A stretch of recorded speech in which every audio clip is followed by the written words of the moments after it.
Unit 2, responding to a person in crisis. 621.1. Describe your role during a crisis situation. Recognize, respond, and intervene safely, professionally, and effectively.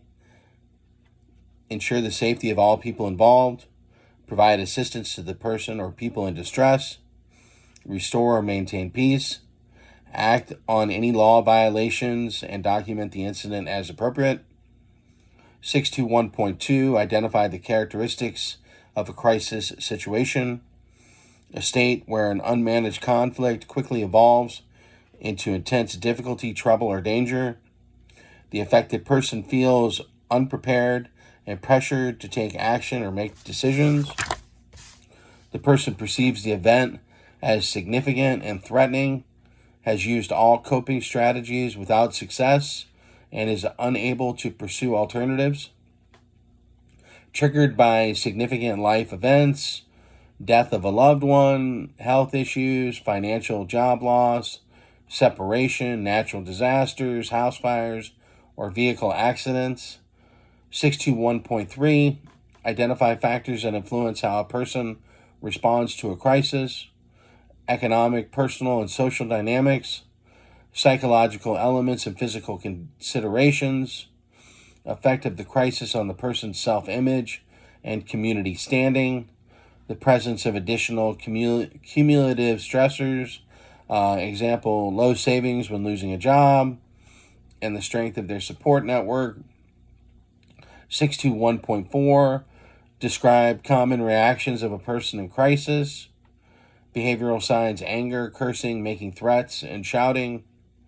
Physical signs, flushed face, tightening lips, heavy, rapid breathing, clenching teeth, clenching, unclenching fist, sweating, pacing, pointing fingers, or an unreal calmness.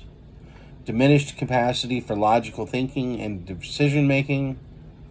621.5, describe how to interact with a person in crisis. Observe their behavior before taking any legal action or applying the Baker or Marchman Acts. Summarize their thoughts and feelings to help them feel validated. Use an empathetic, non-judgmental tone. Avoid minimizing their problems or giving advice. Avoid placing blame or criticizing their situation. Ask how you can help. Recognize which phase of the crisis cycle they are in. Overwhelmed, struggling to cope, emotionally blocked, or open to suggestions. Call for a CIT if necessary. 621.6, determine the appropriate intervention for a person in crisis. Answer 2 core questions. Can the person care for themselves? Are they a threat to themselves or others? Select the appropriate type of intervention from these options.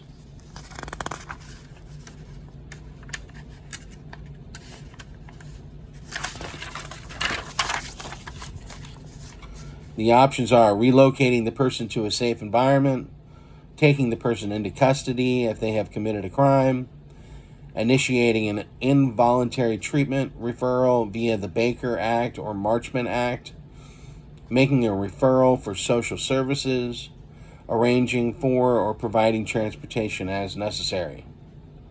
622.1, describe the role of the Baker Act to provide people who have a mental illness or who may harm or neglect themselves or others with emergency services and temporary detention for up to 72 hours for a psychiatric evaluation and short-term inpatient treatment. Excuse me. It functions on either a voluntary status, willingly seeking care, or involuntary status. It protects the individual's rights and mandates that all personal identifying information remain confidential and exempt from public disclosure. 622.2, identify the criteria to refer a person for a psychiatric evaluation under the Baker Act. There must be reason to believe the person has a mental illness, and because of it, the person has refused voluntary examination or is unable to determine for themselves whether an examination is necessary, and without care or treatment, the person is likely to either cause serious bodily harm to themselves or others in the near future, as evidenced by recent behavior, or suffer from neglect or refuse to care for themselves, posing a real threat of substantial harm that cannot be avoided with the help of willing family, friends, or services. 622.3, describe your options for initiating a psychiatric evaluation under the Baker Act. The person volunteers to receive treatment. The court is petitioned for an ex parte order. The officer takes the person into custody, initiates an involuntary admission, and transports them to the nearest receiving facility.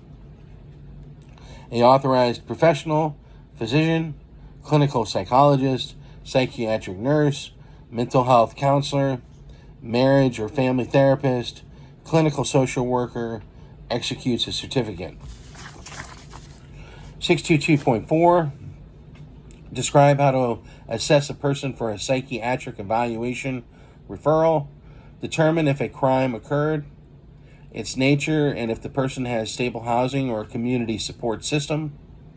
Interview the person, complainant, and witnesses to establish rapport and gather facts.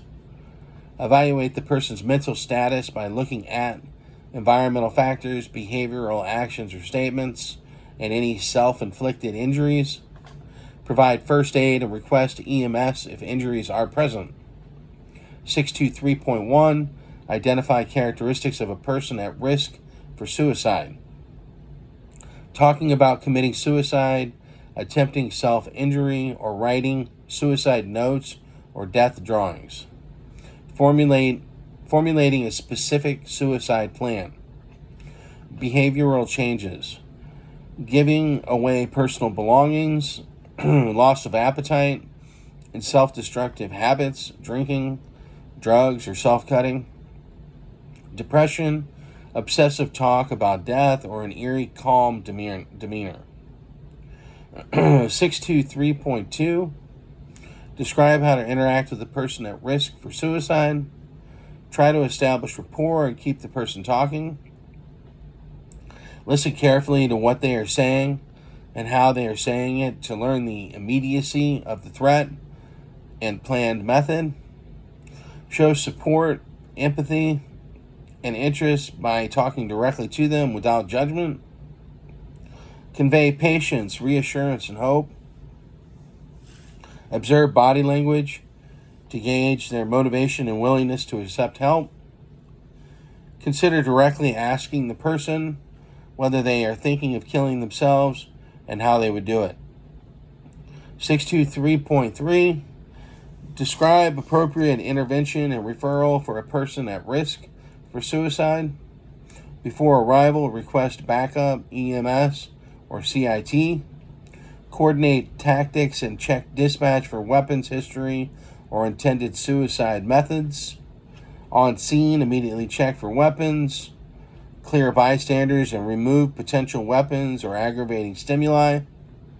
Attempt to talk to the person, but avoid exposing yourself to unnecessary danger to disarm them.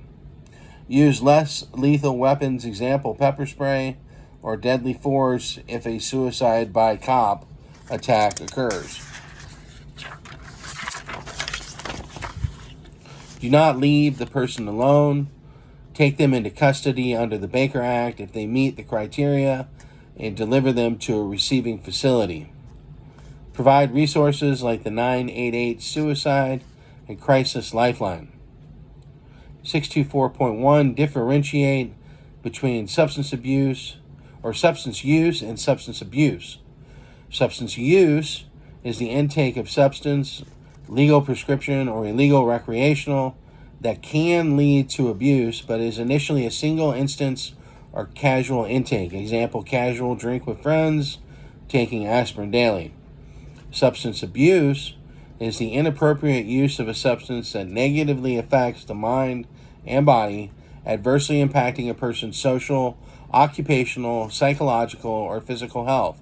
Example, misusing prescriptions, binge drinking, or sniffing glue.